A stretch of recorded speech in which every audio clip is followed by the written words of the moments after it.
Today I start the chapter of ionic equilibrium in 12th chemistry.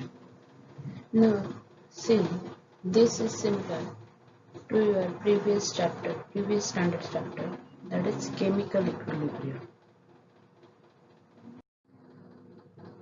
Now, as we start with the first introduction part, what is exactly means ionic equilibrium? Now see, first of all we must know what is equilibrium. Okay, as we studied in the last standard, that is chemical equilibrium is what? That is nothing but the equilibrium is established when the concentration of reactant and concentration of product remain unchanged. Means your rate of forward reaction and rate of backward reaction both are equal. So equilibrium is nothing but what? That is, the equilibrium is established between your reactant and product concentration when their concentration remain unchanged. Okay, so now in this case, that is ionic equilibrium. So here equilibrium is established between ions and unionized molecule in a solution. So it's called ionic equilibrium. The same principle as is in your chemical equilibrium part. Now, in last year also, we studied some equilibrium constant definition related with the chemical equilibrium. So, that is also we studied in this case. So, in this ionic equilibrium, we determine the equilibrium constant and concentration of your ions and unionized species. Now see, as we know that is ionic equilibrium is the equilibrium between ions and unionized molecule. So for this we take example of water molecule. Now when water is dissociated, you get H plus and OH minus ion. So there is a ionic equilibrium between H plus and OH minus ion and your unionized water molecule. Similarly, in this chapter, we study the ionization of your weak acid and weak base. In next part, we exactly see what is weak acid and weak base. Now, next in this chapter we study reaction between ion of a salt and ion of a water. And fourth, we see the ionization between your solid salt and ion in a water. So whenever you summarize ionic equilibrium, or we have to do the introduction part at that time, we just remember ionic equilibrium is nothing but equilibrium between your ions and unionized molecule in a solution. Okay, so now next we see the types of electrolyte. As you know, the electrolyte means what? Non-electrolyte means what? So see, electrolyte means what? The substance which giving ions when dissolved in a water. So that are called as a electrolyte. Okay, and non-electrolyte means what? Doesn't ionize. Okay, in an aqueous state. So one thing is always remember, electrolyte means the substance is necessary to give ion when dissolved in a water. So your electrolyte, some substances dissolve in a water and you get an ion, and some are not that much of dissociate and you don't get that much amount of ion. So that is a weak electrolyte. So your electrolyte are classified on the basis of their extent of ionization. Means how they will ionize. Means how much amount they will produce the ion in a solution. That tells you they are a strong electrolyte or weak electrolyte. Now we see what is strong electrolyte and what is weak electrolyte. As electrolyte ionizing completely or almost completely, means ionizing completely or almost completely, that are strong electrolyte, means they completely dissociate into its their own ion, so they are strong electrolyte. And weak electrolyte means what? They are dissociate but in a small extent in aqueous solution, so they are weak electrolyte. So strong electrolyte example are strong acid, strong base and salt, because they completely gives ions in a aqueous solution. And weak electrolyte example are what? That is your weak acid and weak base. Okay. So now your weak electrolyte dissociate only partially in aqueous solution. Okay. And then there is an equilibrium exists between their ions and non-ionized molecule, and they are always represented by double arrow between your ions and non-ionized molecule. So one thing is always remember, that is if you take example of NaOH, that is a strong base, so you show only single sided arrow because your NaOH is completely dissociated into Na plus and OH minus ion. But when you take example of weak electrolyte, that is nothing but your CH3COOH, that is acetic acid. It is a weak acid. So when you say when you show its dissociation, at that time you show double sided arrow. Means what? That is a reversible arrow. Means CH3COOH gives you CH3COO minus plus H plus. So in this case there is an equilibrium between undissociate your acetic acid and some extent it is dissociated into CH3CO minus and H plus ion. Okay. Now next we see the degree of dissociation, that is shown by sign of alpha. Now degree of dissociation is what? So this is also related with your electrolyte. So degree of dissociation of an electrolyte is defined as fraction of a total number of a mole of electrolyte that dissociate into its ion when the equilibrium is attained. See once again the definition. The degree of dissociation of an electrolyte is defined as fraction of a total number of a mole of electrolyte that dissociate into its ion when the equilibrium is attained.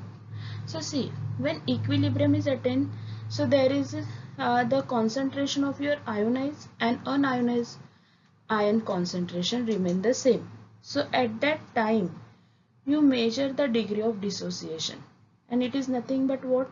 It is the total number of mole that is dissociated divided by total number of mole that we taken for the reaction. So see, we represented by symbol alpha, and alpha is nothing but number of mole dissociated divided by total number of a mole that we taken for the solution. In this case, percentage of dissociation is what? Alpha into 100. Now see, if C is the molar concentration of an electrolyte at the equilibrium, so in that case, what is your equilibrium concentration of cation or anion? That is nothing but alpha into C, because C is in a molar concentration, so that's why you write as alpha into C mole per dm cube. So once again we just summarize what is degree of dissociation. So degree of dissociation of an electrolyte is defined as fraction of total number of electrolyte that dissociate into its ion when the equilibrium is attained. So equilibrium is a necessary condition, and at that situation only, you measure the number of mole dissociated divided by total number of mole that we taken for the reaction. Now we start with some acid-base concept. Now what is exactly acid?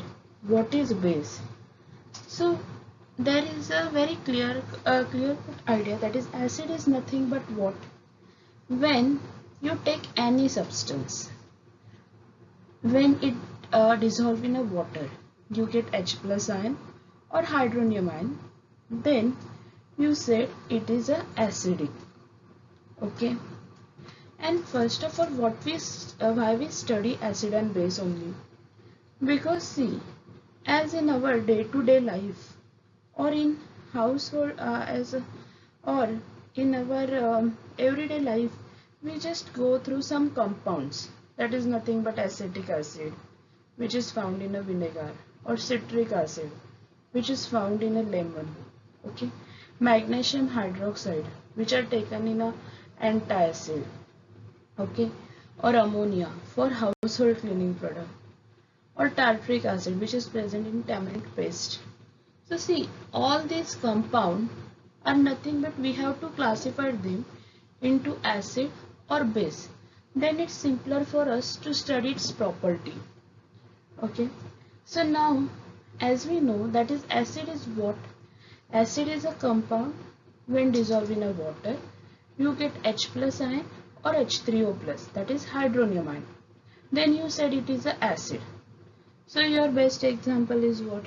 That is hydrochloric acid, sulfuric acid. Okay. Then acetic acid. All are acid. Now, similarly, base is what? So, base is what? Base is a compound. See, you take example of base, that is Na2O and NaOH also.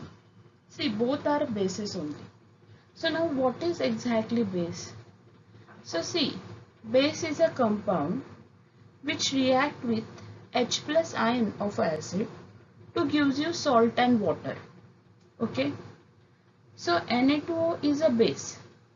But another definition for base is also, that is base is a compound which gives OH minus ion in a water, that is also base. So one thing is, remember, base is nothing but oxides of all metal as well as hydroxide of metal also. There is one more term, that is alkali. So see, in your laboratory also we prepare caustic alkali, that is nothing but NaOH. So in that case, NaOH is an alkali. Why? Because it gives OH minus ion in a water. Means from all this discussion, we know that all alkalis are bases, but all bases are not alkali. Means you consider base for Na2O, NaOH, okay? That are means they are all bases, okay? But it is not necessary that all bases are alkali. Means Na2O doesn't give you OH minus ion. Still they are a base, but they are not a alkali. Okay. So for this, there are three theories which explain you what is acid, what is base, and some theory have some disadvantage. So that's why next theory come into the picture. So what are the three theories? First theory is Arrhenius theory of acid and base. Second theory is Bronsted-Lowry theory. Third one is a Lewis theory. Now we see one by one what is Arrhenius theory of acid and base. As this theory, when you distinguish between acid and base on the basis of this theory. So what are exactly acid? Now, according to this theory, acid is a substance which contain hydrogen, okay, and that give rise to H plus ion in aqueous solution, then it is acid. Means HCl gives you in a water, means there is a necessary criteria in aqueous solution, the substance must giving H plus ion, then and only then they are an acid. So what is the example? That is your HCl. In water gives you H plus and Cl minus. Means it basically, first of all, it contains H also, and it gives you H plus ion also. Okay, and that H plus ion in aqueous solution surrounded by water molecule, and it is represented by hydronium ion, that is nothing but H3O plus. Okay, so we can be conveniently expressed as H plus ion only, but that H plus ion is surrounded by water molecule and you get a hydronium ion. Then what is base according to Arrhenius theory? So according to Arrhenius theory, base is a what? Is a compound that contain OH group and produce hydroxide ion in aqueous solution. Okay, means if you take NaOH, so NaOH in a water gives you Na plus and OH minus ion, means it gives OH minus ion. So that is nothing but it is a base. Okay, so Arrhenius theory, according to Arrhenius theory, you can explain acid and base, and you give just these two examples. Now Arrhenius theory account for the property of different kind of acid and base. Okay, but what is the drawback of this theory? It is just applicable to the aqueous solution. Means when you take a substance and you take in an aqueous solution, then only this theory is applicable. Okay, at the same time, it does not account the basicity of your ammonia and Na2CO3, because it doesn't contain OH minus ion.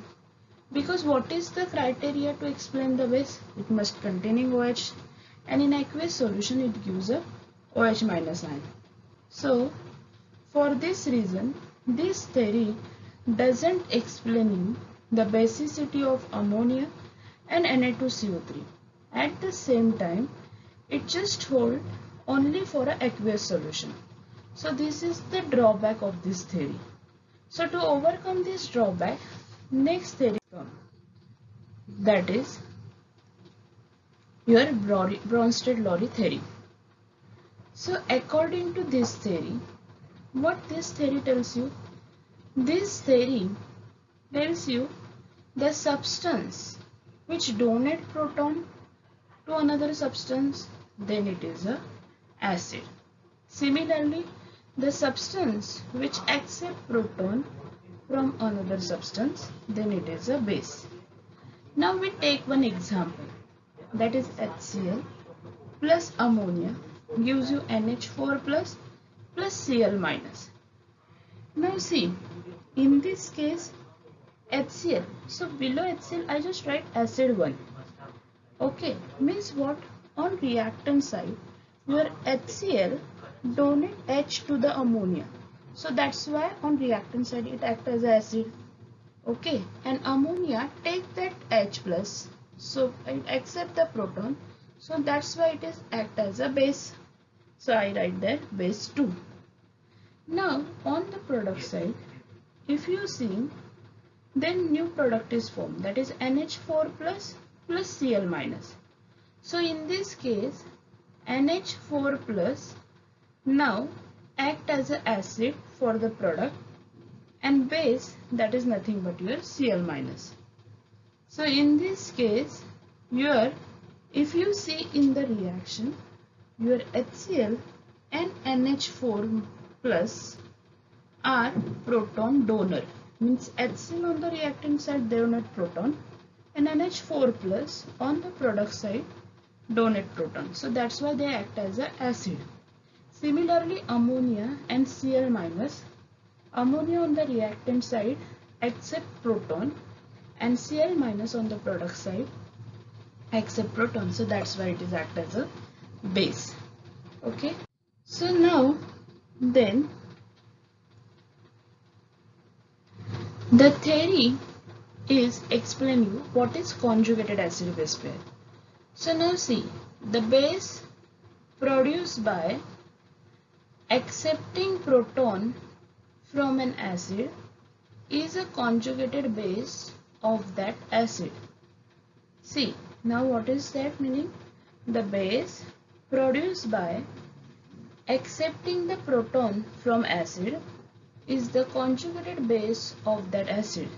Likewise, acid produced when base accept a proton is called conjugated acid of that base. Pair of a acid and base differing by proton is said to be conjugated acid base pair. Now see, in this case HCl plus H2O gives you H3O plus Cl minus. Now what is the first line? The base produced by accepting the proton from an acid, okay, is the conjugated base of that acid. Now in this case, if you see HCl, okay, HCl now donate its proton to the H2O, okay. So now what happened? HCl lost its proton and you get a Cl minus ion, okay. That's why your HCl and Cl minus ion are conjugated acid base pair 1. Similarly, H2O on reactant side act as a base. It accepts proton from the HCl and form new acid, that is H3O plus. So that is the second conjugated acid base pair. Okay. So that is the meaning of that. HCl after donation proton, it gives you Cl minus as a base. So that's why it is your conjugated acid base pair 1. Similarly, your H2O will accept proton and now it become act as an acid in product side. So that's why this is the second conjugated acid base pair. So now what is conjugated acid base pair? The base produced by accepting the proton from an acid is the conjugated base of that acid. So in this case Cl minus is the conjugated base of that acid.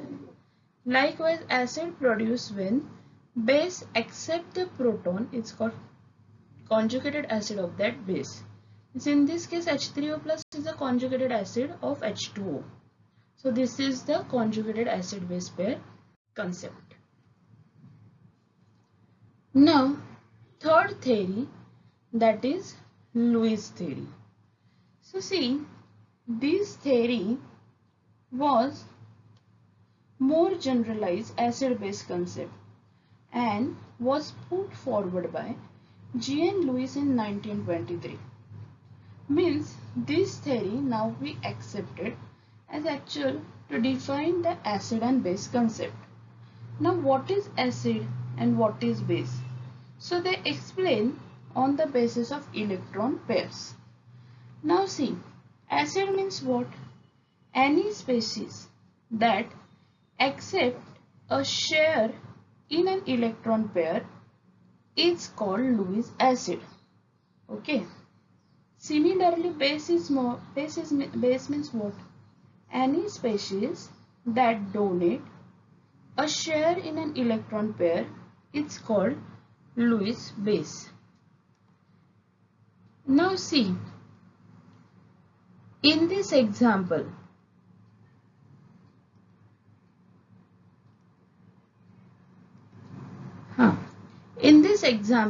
we take acid, that is H plus, okay, and base, that is nothing but your ammonia. Now one thing is, remember, in ammonia on your nitrogen you have a lone pair of electron. If you see, base is what? That is a species which donate its lone pair of electron. So in this case your nitrogen donate its lone pair to the hydrogen and there is a bond formation between H and ammonia, and that ammonium ion, that nothing but carry positive charge. Now see next example, that is BF3. BF3, according to Lewis theory, it is a Lewis acid. Means what? In BF3, boron have a vacant orbital to accept the electron which is coming from ammonia. Okay, so In this case, your BF3 accept electron from lone pair of electron from ammonia, and they form a bond between them. So according to Lewis theory, BF3 is a Lewis acid and ammonia is a Lewis base.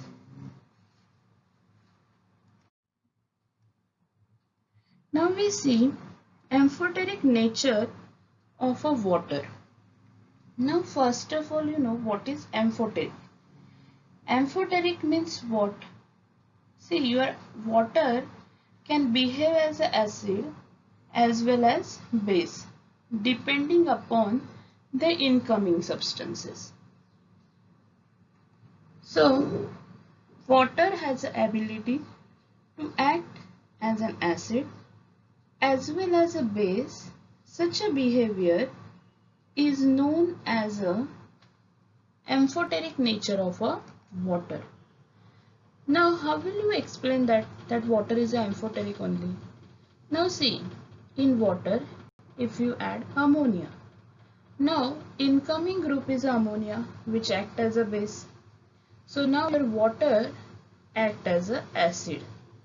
So in this case they gives you OH minus plus NH4 plus.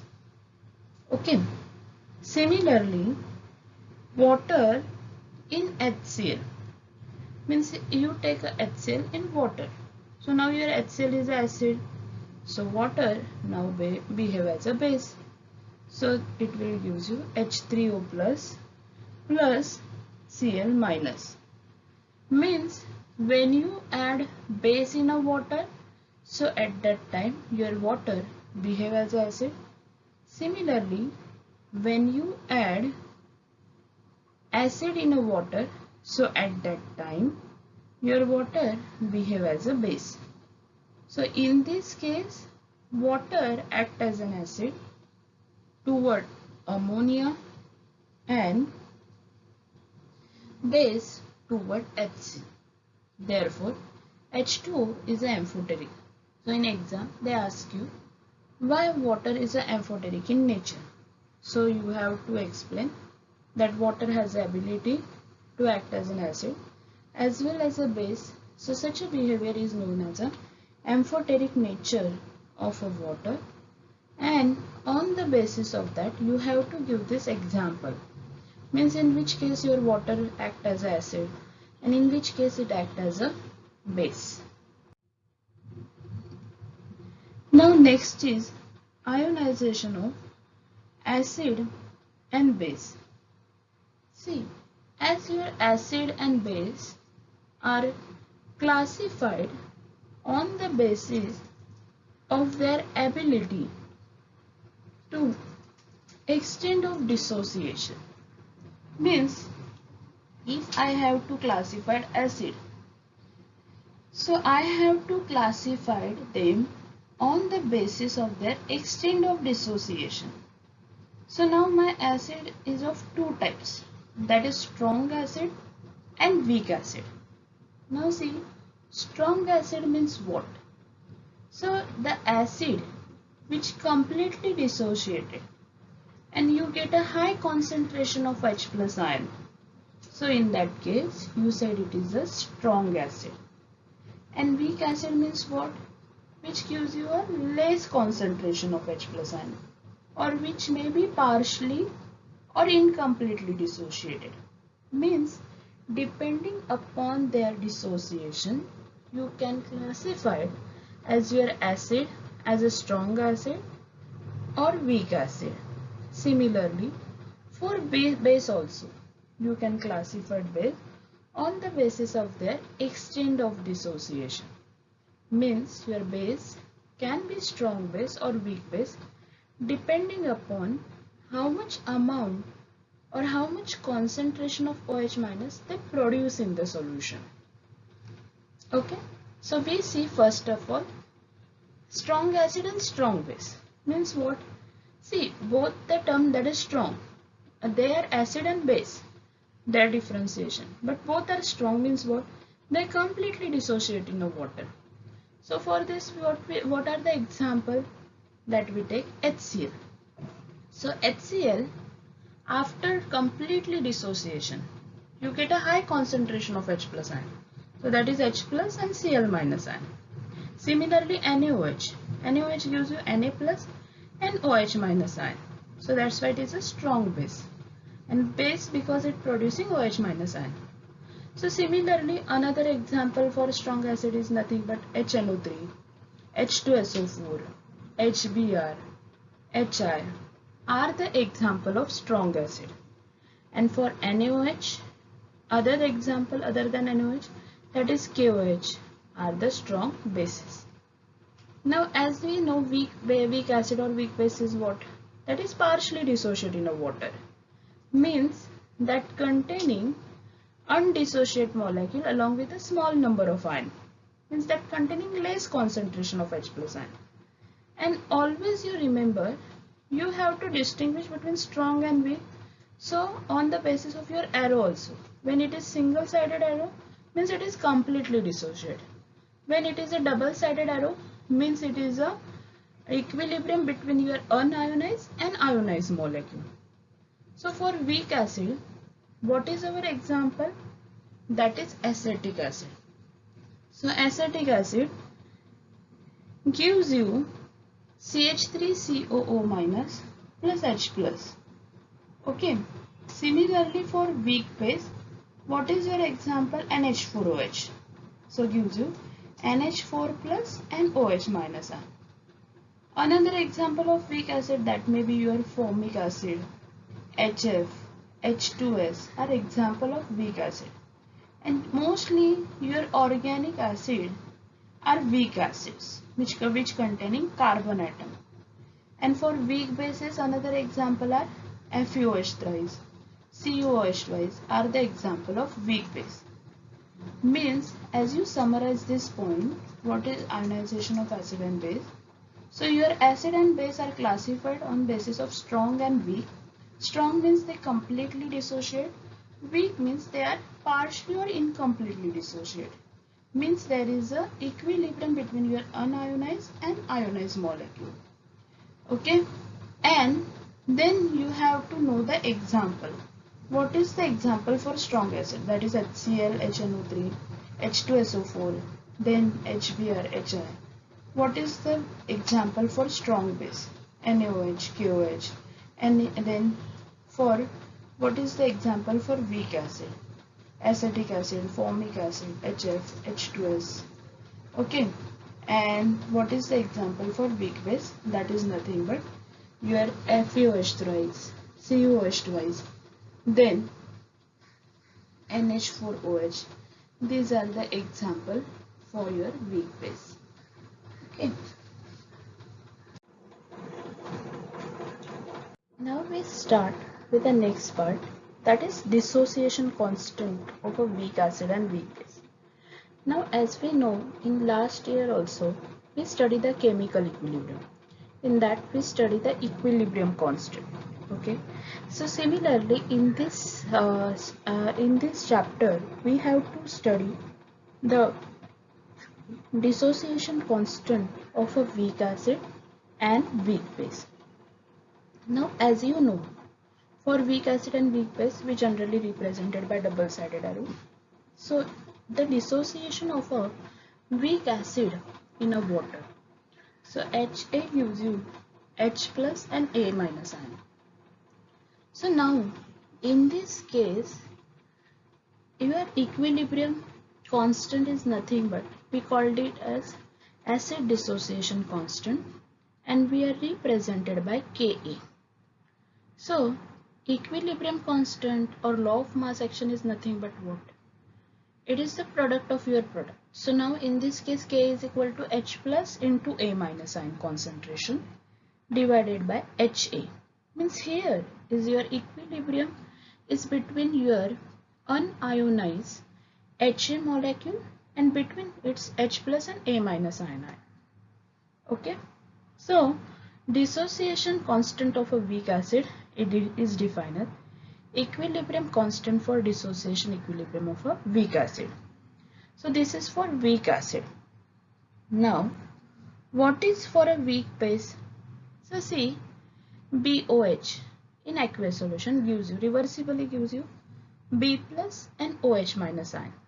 So in this case, your equilibrium constant called as a base dissociation constant, and for this equilibrium is given as, we write it as Kb, means for weak acid you write it as Ka, and for weak base you write as Kb, which is equal to B plus into OH minus upon BOH. So in this case, dissociation constant of a weak base is defined as equilibrium constant for dissociation equilibrium of a weak base. So now onwards, you must know what is equilibrium constant for an acid, that is Ka, okay, and for weak base that is Kb. Now next is the Oswald dilution law. See, Oswald dilution law is for only weak acid and weak base, means for weak electrolyte. Now Arrhenius concept, okay, of acid and base was expressed quantitatively by F.W. Oswald in the form of dilution law in 1888. So this Oswald scientist expressed the Arrhenius in terms of this expression. Okay, so first we start for a weak acid.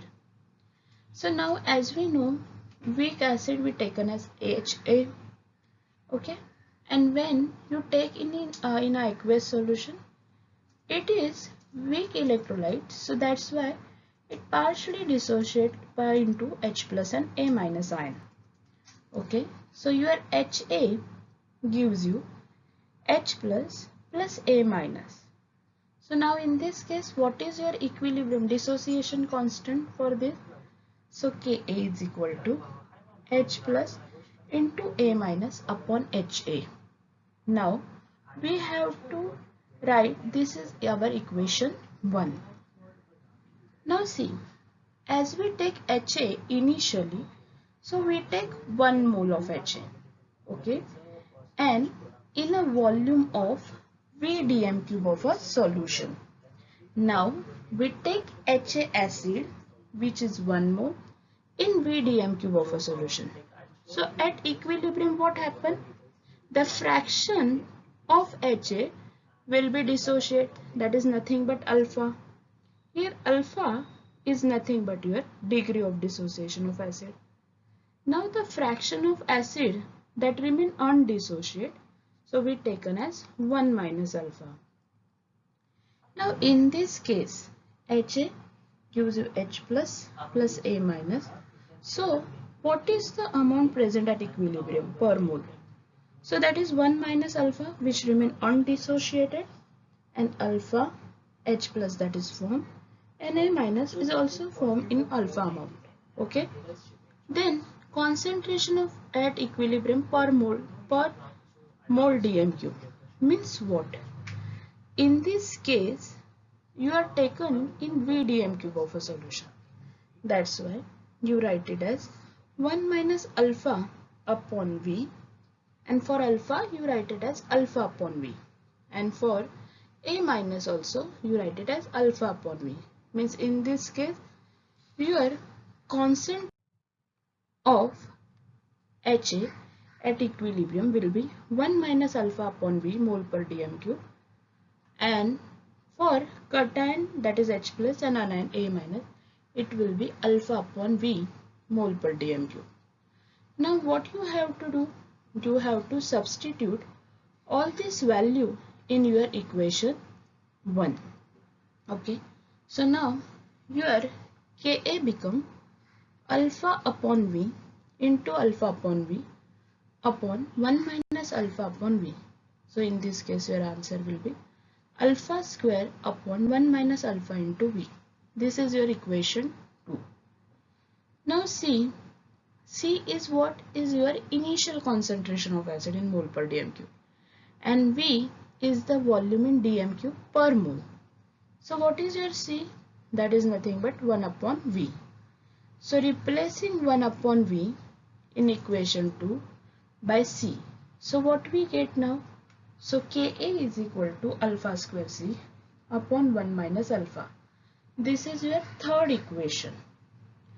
Now, as you know, this is a weak acid. Your degree of dissociation is very small. So in that case, 1 minus alpha can be nearly equal to 1. So we have to put this value in equation 2 and 3. So now our equation is what? Ka is equal to alpha square upon V and Ka is equal to alpha square C. Means if I have to find out degree of dissociation for weak acid, so now my alpha is equal to square root of Ka upon C, or alpha is equal to square root of Ka into V. So in problem also, they may use out of these three quantity, two quantities given to you. You have to find out the third one. Now this is for weak acid. Now similar Oswald dilution law we have to apply for weak base. Now for weak base, what is our example? That is BOH. So BOH in a solution is partially dissociated and into B plus and OH minus ion. Similarly, it remains undissociated, that is in a BOH form. So now your base dissociation constant, that is Kb, is given to you, that is B plus into OH minus upon BOH. Okay. Now here also at equilibrium, the fraction that will be dissociated will be given as alpha, and that remain undissociated will given as 1 minus alpha. So now amount present at equilibrium per mole, that is 1 minus alpha, that is BOH present at equilibrium. Similarly B plus, that is cation present as alpha, and OH minus is also expressed as alpha. Now concentration at equilibrium per mole DMQ, that is 1 minus alpha upon V. Similarly B plus, and for OH minus you take as alpha upon V. Now in this case, so at equilibrium, what is the concentration of BOH? That is 1 minus alpha upon V mole per DMQ, and for B plus and OH minus, and it is alpha upon V mole per DMQ.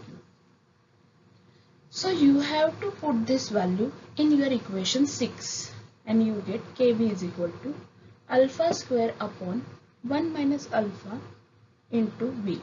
So similarly, we have to express our concentration, initial concentration of base in mole per DMQ and volume in DMQ per mole. Then C is equal to 1 upon V. So replacing 1 upon V in equation 7 by C. So what is your answer?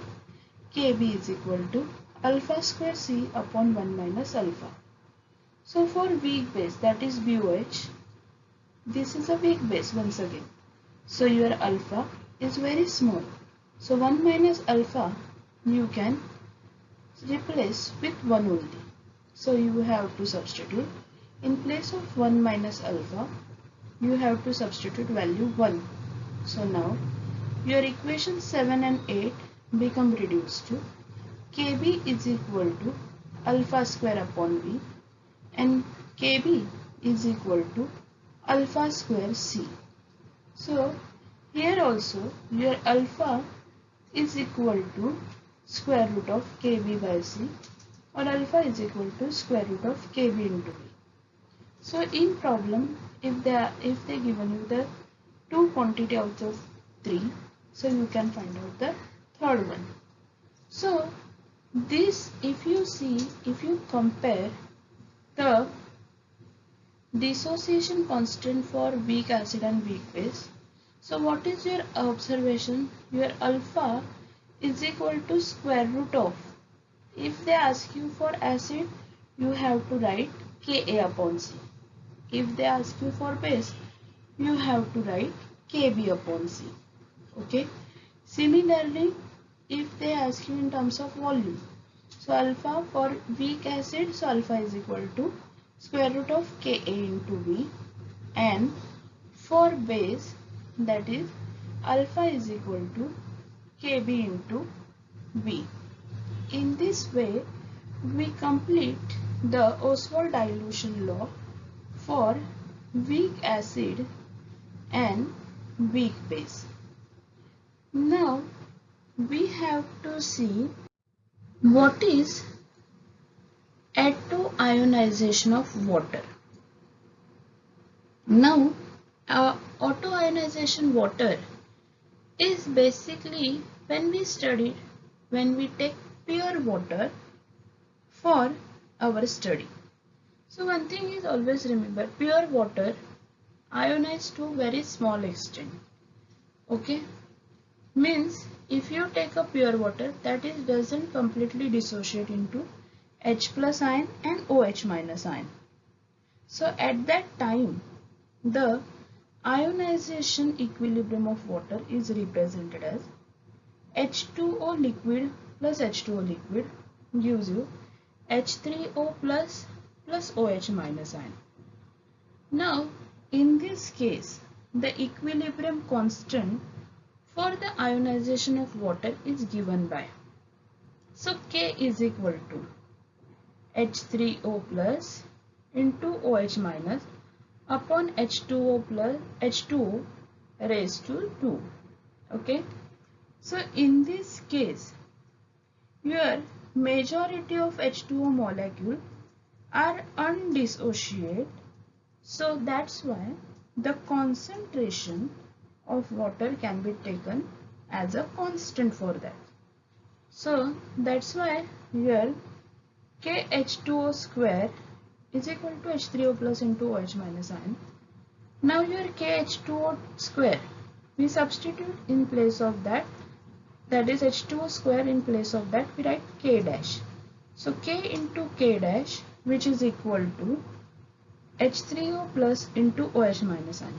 As our H2O concentration we taken as a constant.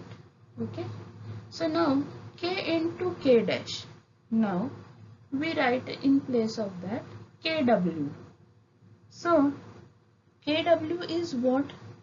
That is the ionic product of a water. So Kw is equal to H3O plus into OH minus ion. So now in this case, the product of molar concentration of H3O plus, that is hydronium ion, and hydroxide ion at equilibrium in pure water at that given temperature is called ionic product of water. This is the definition for ionic product of water. Means, once again I tell you, the product of molar concentration of hydronium ion and hydroxyl ion at equilibrium in pure water at a given temperature is called ionic product of water.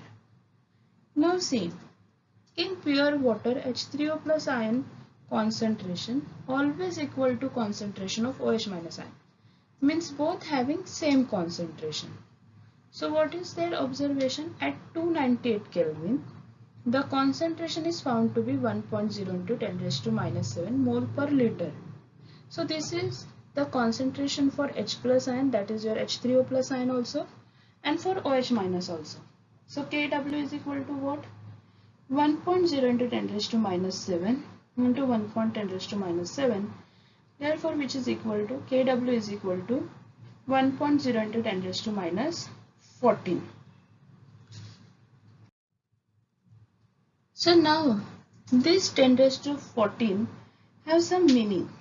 Okay, what is that meaning? That we have to see in pH scale. Now see, pH scale or pH paper is nothing but a universal indicator, means that tells you the range of your pH, range of a pH for your solution. Means there is a specific range for acid, for base, and for neutral. So what happened? Instead of writing concentration of H3O plus ion in mole per dm cube. So it is convenient to express in a logarithm scale, and this is known as a pH scale. So one thing is, remember, pH scale tell you the pH of your solution, okay, and from that pH you know this compound is acidic, basic or neutral. Now see, pH is what? pH of a solution can be defined as negative logarithm to the base 10 of the molar concentration of H plus ion in mole per dm cube. Means pH is equal to negative log to the base 10 H plus ion. Similarly, pOH of the solution tells you negative logarithm to the base 10 of the molar concentration of OH minus ion in a solution. So pOH is equal to negative log to the base 10 OH minus ion. Now say this pH scale means from 0 to 6 it is acidic, and for neutral it is 7, and from 8 to 14 it is alkaline. Now as you know, the ionic product of a water, that is 10 raised to minus 14. So this concept now we have to study why the pH scale is 14 only. But one thing is, remember, pH scale is a universal indicator that tells you the pH of your solution, and from the pH you know that compound is acidic or basic in nature. Now pH scale. See, ionic product of water, that is Kw, is equal to H3O plus into OH minus. So Kw is equal to what? 1 into 10 raised to minus 14 at 298 Kelvin. Now means in this case your H3O plus and OH minus ion, which is equal to 1 into 10 raised to minus 14. So now what you have to take?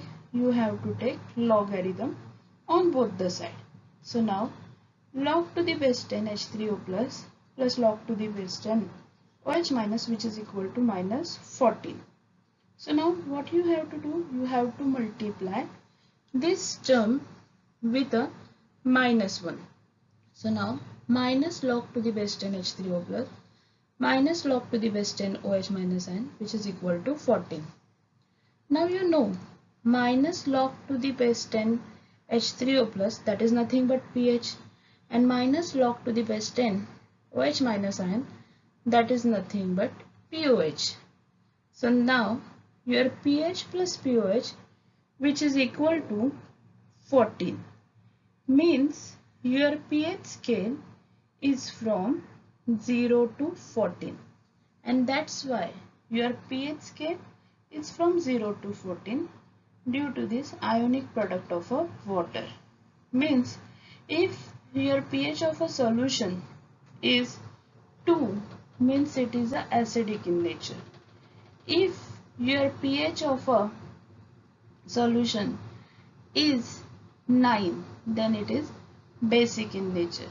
Means your HCl showing pH that is 1 and pH of your NaOH is 12. So that is nothing but it is basic in nature. So now on the basis of this, we have to classify them as acidic solution, basic solution and neutral solution. So we see one by one. What is acidic solution? Now see, in acidic solution there is a excess of H3O plus ion. Okay, means concentration of H3O plus is greater than OH minus ion. Okay, so that's why your H3O plus concentration is greater than 1 into 10 raised to minus 7, means your pH is less than 7. So acidic solution means what? There is a excess of H3O plus ion concentration, and that's why your pH is less than 7. Now for neutral solution. Neutral solution, what happen? For pure water or any aqueous neutral solution at 298 Kelvin, your both the concentrations of the species, that is H3O plus and OH minus ion, both are equal, that is 1 into 10 raised to minus 7 molar. Means your pH of the scale is 7. Means for neutral solution the pH of the scale is 7. Okay. Means for neutral solution the concentration of both the ion are equal. Now we start with a basic solution. Now in basic, it is just reverse of acidic solution. In acidic solution you have a more concentration of H plus ion, but in a basic solution you have a more concentration of OH minus ion. Means what? Your H3O plus concentration is less than 1 into 10 raised to minus 7. Means what? Your pH is greater than 7. Means if you observe the pH scale, whenever it is below 7, means at that time your concentration of H plus ion is greater than 1 into 10 raised to minus 7. So that's why your pH is less than 7. Similarly, when you take any neutral solution, so at that time your H plus ion and OH minus ion concentration both are equal. So that's why your pH scale of pH of a solution is equal to 7. Okay. And whenever you have a excess of OH minus ion, means your scale is above 7, means in that case your H3O plus ion concentration is less than 1 into 10 less than 1 into 10 raised to minus 7. So that's why your pH is greater than 7. So in this way your pH of the scale is described. Means from acidic, neutral and then alkaline. So one thing is, remember, pH of the scale is just a universal indicator. Means just you dip a pH paper into your solution, you can identify the substance may be acidic, basic and neutral. Okay. So if what is the pH of the scale and why it is 40, this may ask in your exam. So in that you have to write the ionic product, that is Kw, which is equal to concentration of H3O plus and OH minus ion. So that Kw is nothing but 1 into 10 raised to minus 14. Then you have to take logarithm for both the ion. Then you said pH plus pOH is equal to 14. And there is a pH scale which is ranging from 0 to 14. 0 to 6, that is acidic range. Then 7, that is neutral. And then for 8 to 14 it is alkaline or basic in nature. Okay. Other than pH, that is a universal indicator, in chemical laboratory we are taking, that is a common acid base indicator. In that case you have to add some solution in your acid, then there is a color change. Okay. So example is your phenolphthalein indicator or methyl orange indicator. So that is nothing but common acid base type indicator. Means by adding the solution in a particular solution, you can identify with a color change. If you take example of phenolphthalein, so phenolphthalein in acid you get a colorless solution. Means that is a acid, that is a colorless, means that is acidic in nature. Similarly, if you add base in, if you add phenolphthalein in base, so the color change is pink, means it is a basic in nature. Okay. So we completed our pH scale, and thank you for listening me.